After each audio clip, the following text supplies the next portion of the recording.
This is Heavy Conversation with Bruce and Jody, a podcast where we talk about being a big guy in today's world. I'm Bruce. And I'm Jody. Here we go. Here we go. All right, here we go. All right, here we go. Hey, Bruce. Hey, Jody. How's it going? Oh, it's good. It's good. It's been a little bit because we got hit with all that snow that we did not expect and were not prepared for. Yeah, well, Portland is never really prepared for any sort of winter weather events. So yeah, I was snowed in, couldn't get into the office. Yeah, for a few days, and yeah, right. It was a mess. It was all over the news. Everyone saw how badly the West Coast has been getting hit lately. Totally. So yeah, I mean, we've talked about it many times that our city is not prepared for inclement weather. So I saw something on Reddit that was like, after the snow hit, they were like, we've got all three of our plows out cleaning the city right now. The fives of plows. Yeah, right, exactly. Something like that. So yeah. So wasn't a lot we could do. So apologies for the gap there, but we're back and we got a lot of stuff to talk about today. Back and we're ready to chat. Yes. About all kinds of goodies. Yeah. Yep.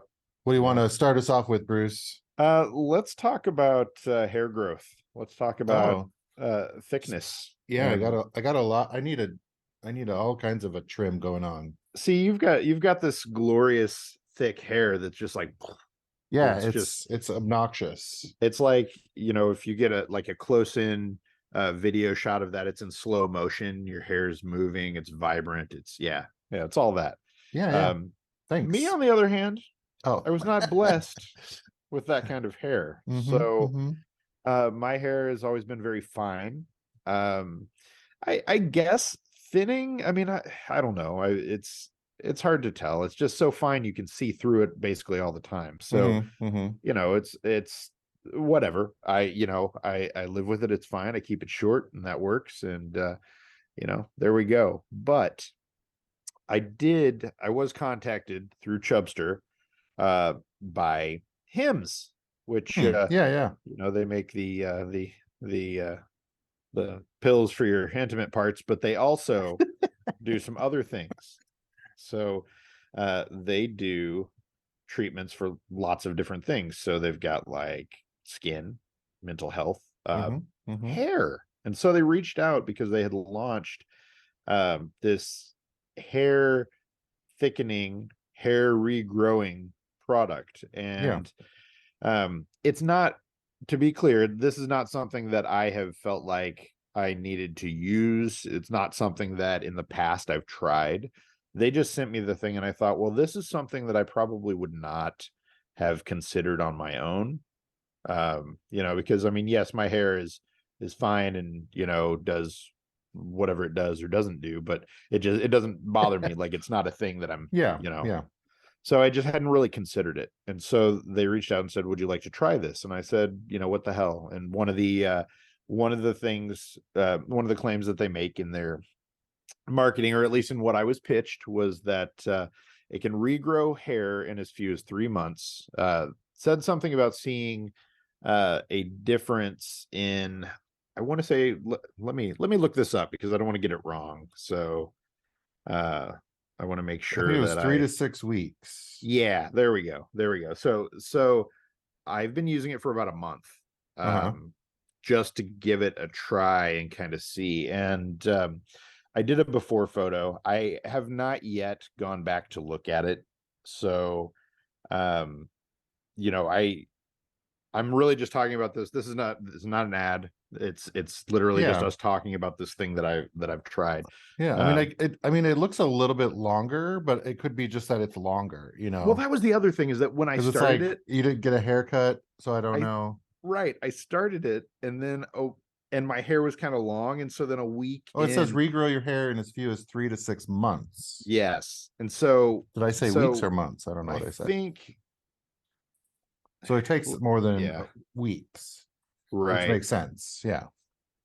Yeah. So, all right. So here we go. So it says, I'm just looking at this to see what, so there was a volume Hims Max max volume shampoo and a conditioner.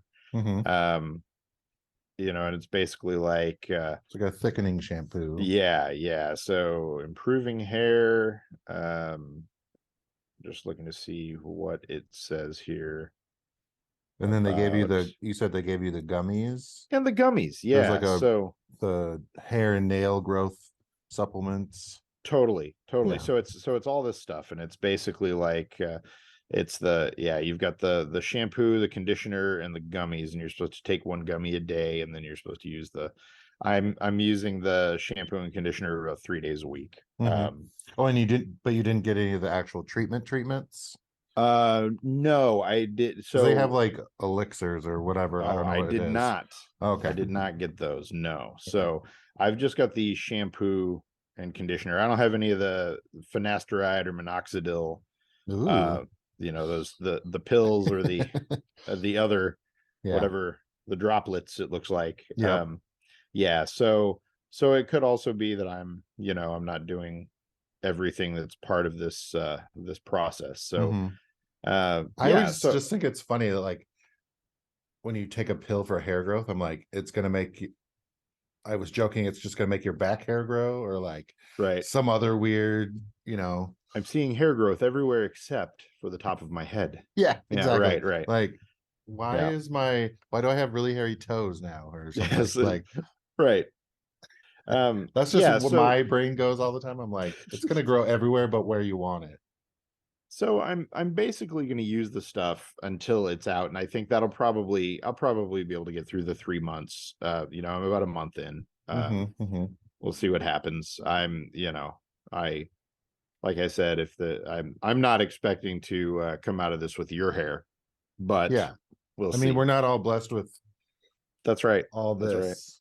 I will say, like, my wife has very full hair, Hmm. and my kids got her hair as well. So Hmm. they dodged this fine hair Well, bullet. your wife's a redhead too, right? Yeah. Yeah, that's what I Yeah. thought. Yeah. I mean, that's So sort of a dominant. It's like a yeah. weird, yeah. Yeah. Red hair is So normally pretty thick and coarse. yes. Yes, definitely. So yeah, so I'm kind of trying this stuff out just to see what happens. I know I kind of wanted to come on and be able to say, hey, this is how it's working, but I can't because I don't know yet. But I will Yeah, definitely report you got to back. give it some time. Right. So I'll report back, over the next few weeks, and we'll kind of see what's going on and how Okay. it's working. I'm just Be sticking one with day you'll be on video, you'll be the wolf man or right. something, Yeah, exactly. Covered from head to toe. just all over Oh, your face. well, it worked. Yep. So we'll see. We'll see. All right.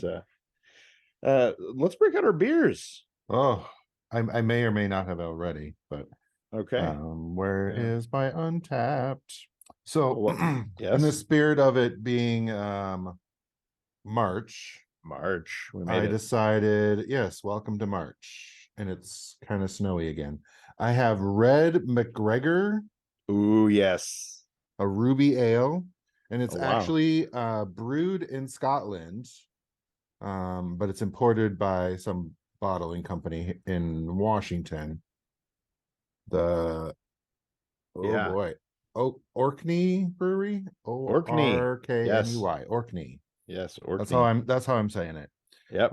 Red MacGregor is a mighty beer indeed. It has a wonderfully complex aroma of fruity hop zest, spiciness, and rich malts. Initial toasted and caramel malt. Initial toasted and caramel malts. Yes. Then mouth-watering citrus hop fruits gives way to a clean, fruity, refreshing hop bitterness. It's one of the first beers in Scotland that expressively use the American hop cascade. Oh, wow. Nice. Pairs with casseroles, smoked cheese, hearty pies, and soups. So Yeah, I feel like the Red MacGregor was one of the first beers that am I thinking right? Is that right? that what? I'm trying to think. I feel like the Red MacGregor was a one of the first beers that I enjoyed. That was not a Bud Light, Miller Light, Coors Light Oh. kind of. Yeah, but let me see. I might be getting it. Might be getting it confused with another beer. Who knows? I can't remember. That's why I have Untapped to track all those things. That is why. Yes. So what do you think of it? It's really good. I really enjoy it. Yeah, it's malty. It's a 4.0, so it's not super strong. I was a little worried at first because I was like, oh, it's going to be like really dark, but no, it's really good. Malty. It's slightly hoppy, but not much. But yeah, it's really good. Nice. Okay. Definitely recommend. Perfect. All right. Well, I am drinking a beer from Tin Barrel Brewing. It is called Profuse Juice. Oh, And excuse me. I know nothing about it except that it's a hazy India Pale Ale. And it is, I was about to say 1%, but that's actually a different, they give 1% of their profits from this beer to the Surfrider Foundation. It is a 6.5% juice. And it is very juicy. It's very juicy, very drinkable, very enjoyable. It says the focus of this addicting hazy IPA was to bring out all of the tropical juicy hop flavors we could while keeping the bitterness in check and balanced. Huge whirlpool additions and multiple dry hopping did the trick. Oh yeah, this is one of the juicier hazy IPAs that I've enjoyed.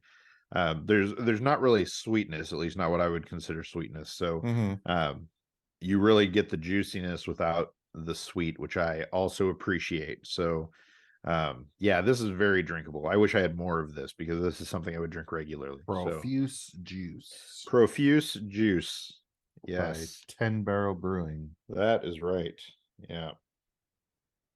So I've been I don't know if I've mentioned that I'm part of the Sisters of Perpetual Indulgence on the show or not. It's a volunteer organization. We go out and do lots of volunteer work for the queer community here in Portland, raising money for small organizations. But one of the things that we've been doing lately is volunteering at the Moda Center in the what do you call those? Beer booths or whatever, the little stands. Oh, really? Yeah, so you have to sign up and get your liquor license and your food handler license and all this stuff. And then we serve beer and hot dogs and burgers and stuff at least once a month. We did the Bruce Springsteen concert a couple of weeks ago. Oh, cool. And that was pretty cool. I mean, you're not actually watching what you don't get to watch the show, but you can hear it because you're right there. So, or you can like kind of watch them warming up beforehand a little bit. You can go kind of. That's cool. So that was cool. I got to at least see him on the big screen. I could see him down there, but yes. Yeah, how did I get there? Oh, we sell a ton of the 10 Barrel Brewing. Oh yeah, they have right. I think it's the Apocalypse or something, or yeah, I think you're right. Something like that. Right. Yeah. But it's so funny. My many years of working in bars and stuff, I've served lots of beer, so I'm kind of the beer expo person because apparently no one else can pour beer very well. Which nice. I've learned is not a skill that a lot of people have. So that is true. That is very true. They're just making a big mess with all this foam over there. I'm like, what are you doing? Yep. Yes, I know that from when you pour beers for me or I pour beers for you and it fails miserably and then you take over. So yes. I'm like, can I actually have some beer? Not just foam. Thank you, please. Right. Yeah.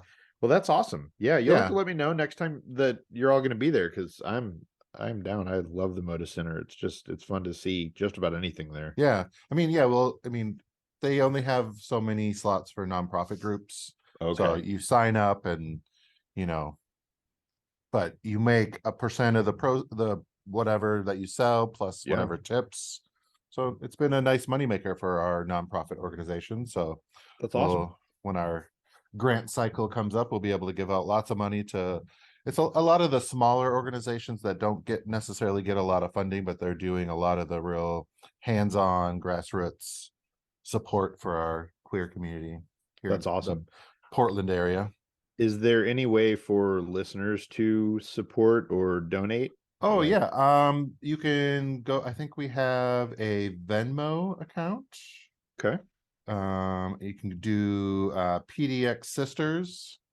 okay, So like Portland PDX Sisters, and it'll all bring right. up a Portland Sisters thing.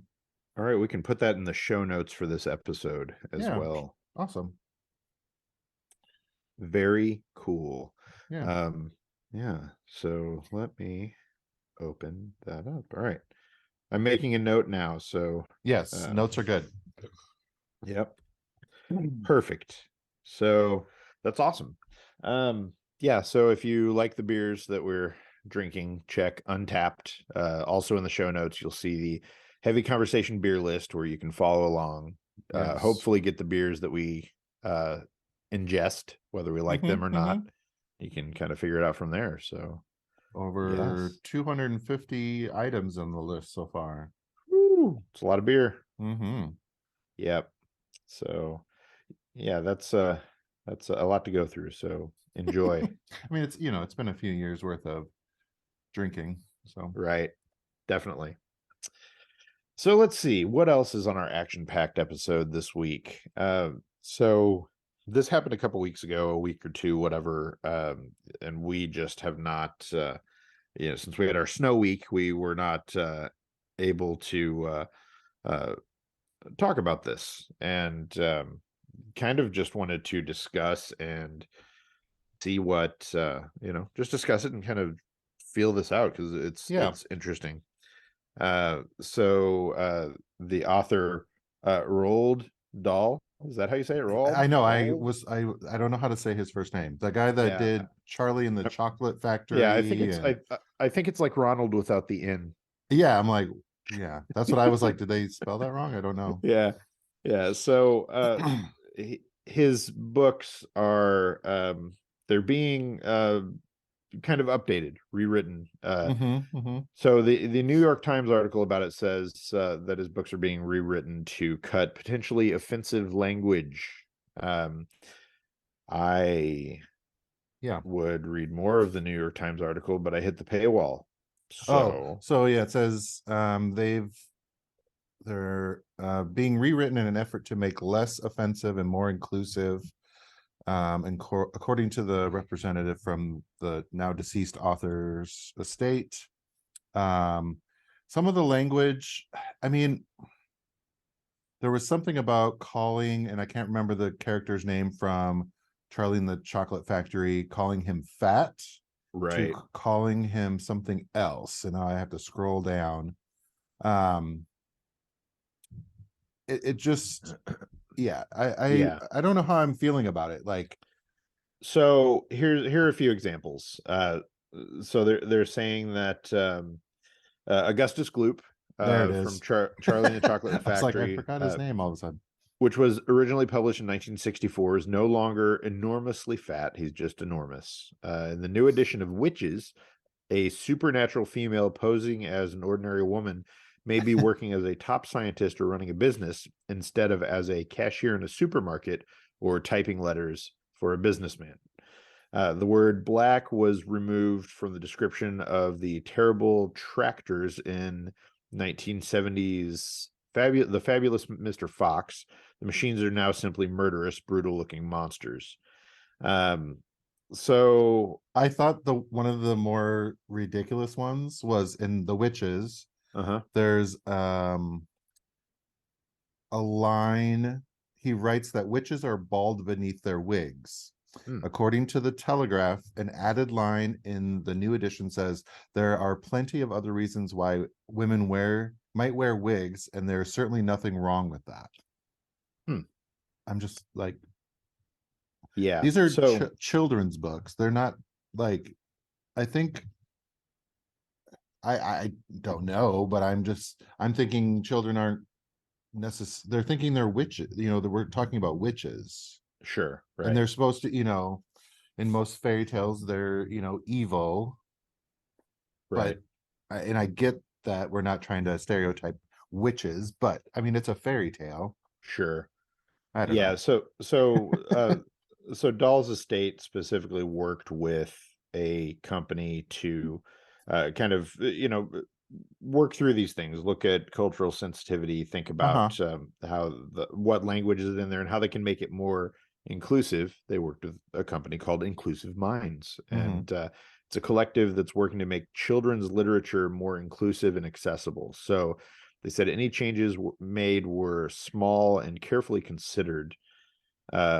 Netflix actually bought the Roald Dahl story company and back in 2020, but this apparently started before that.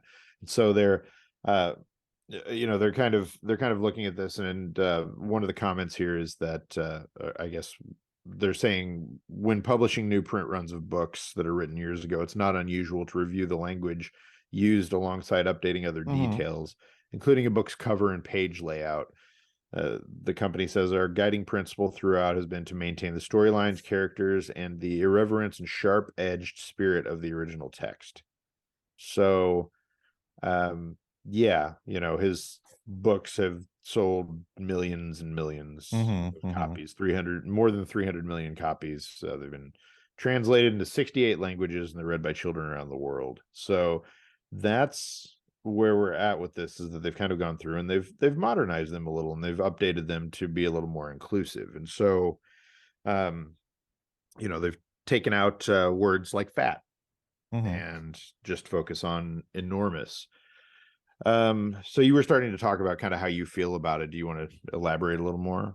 I don't know. I mean, I definitely appreciate that they want to make them more sensitive and inclusive. That's great, but I also like that witches line. I just thought was sort of almost ridiculous. Like, we're just talking about witches.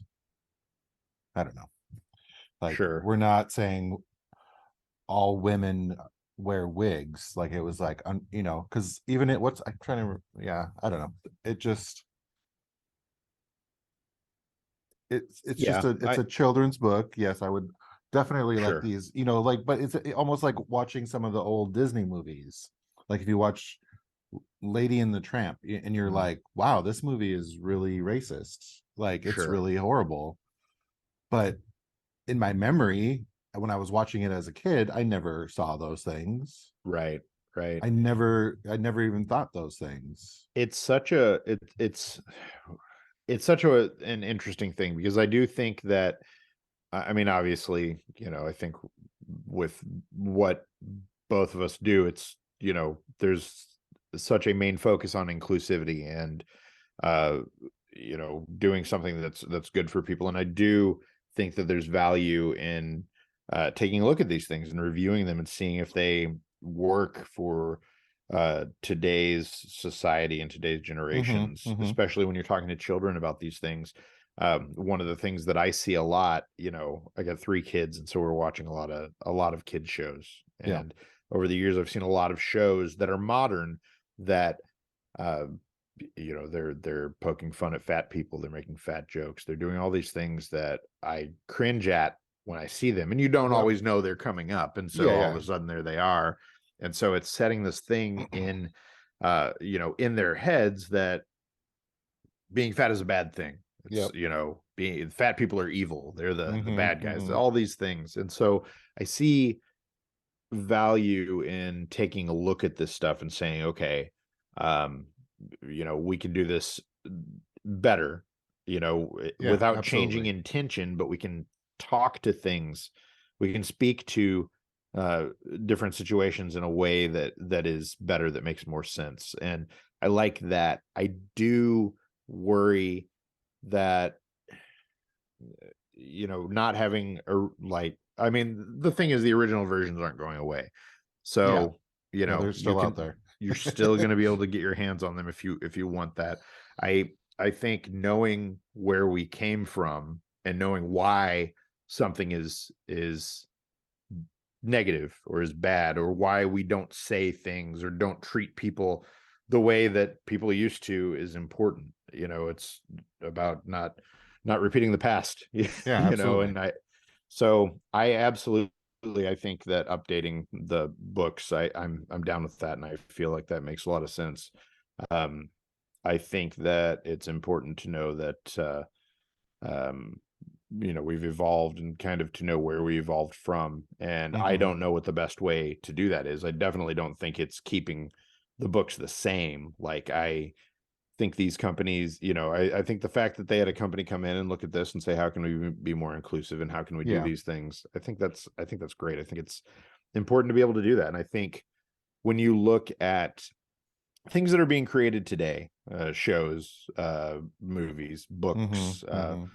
whatever, podcasts, things like that, we're seeing those thoughts are like automatically uh taken into consideration, those things. Mhm. So, Mhm. it's, I get it. I get it. And I I think, do I kind of worry about it's sort of like censorship kind of sure, thing, and it right, like what if it was going the opposite way, right, where they were taking out inclusivity, taking out like in Florida, you can't talk about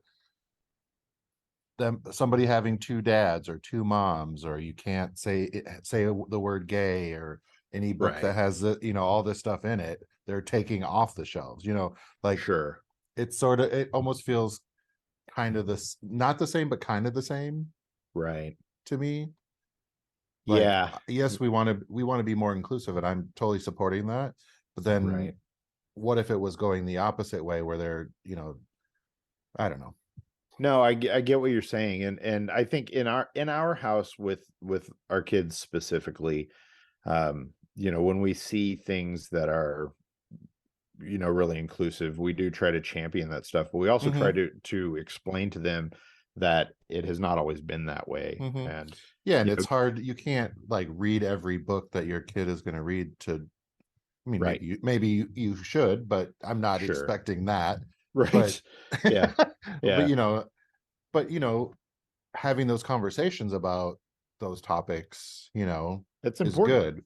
But right, yeah, you can't watch every show or read every book or take in every, to monitor and edit all that stuff. So right, I think right. It it generally totally, has to come down to having conversations about those topics, and those ideas, that's regardless of what books they're reading, you know, right, how that's inclusive or exactly not right. inclusive they are. Still need to be having the conversations at the where, whenever they're reading that stuff. So Absolutely. It's really important that you're doing that, that you're having that open dialogue, and it's an hmm. ongoing conversation. And I mean, it starts, pretty young. I mean, we've got a 3-year-old that we're talking to about a lot of different things, that we're trying to trying to make sure that he understands basic concepts around things, and around how we talk about people, and Hmm. uh what's considered uh good or bad, or all of these different things that just kind of come up. And then we've also got a 12-year-old, and so Hmm. that's a whole different world, Yeah, yeah.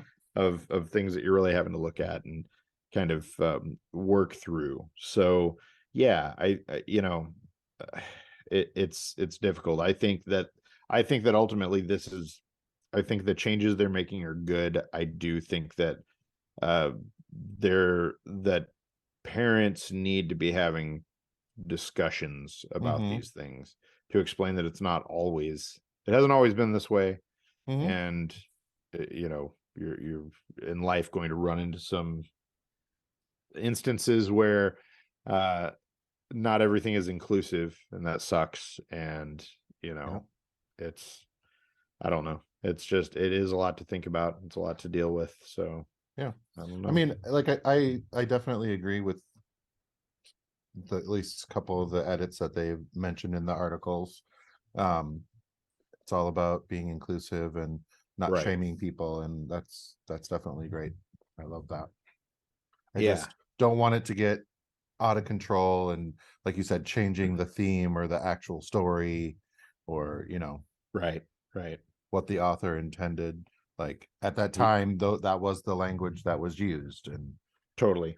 and that changes throughout time, how we speak and what words we use and don't use. And It yeah. does. Yeah, Yeah. those things change. They change with time. I mean, absolutely. Hmm. And it's good to have to kind of roll with that. Yeah. So yeah, if you're listening to this and you have strong thoughts on it, we'd love to hear. Hit us up at Heavy Convo on social media, Definitely. Instagram, and let us know what you think. We We're can blow up our DMs. yes, please do, let's see.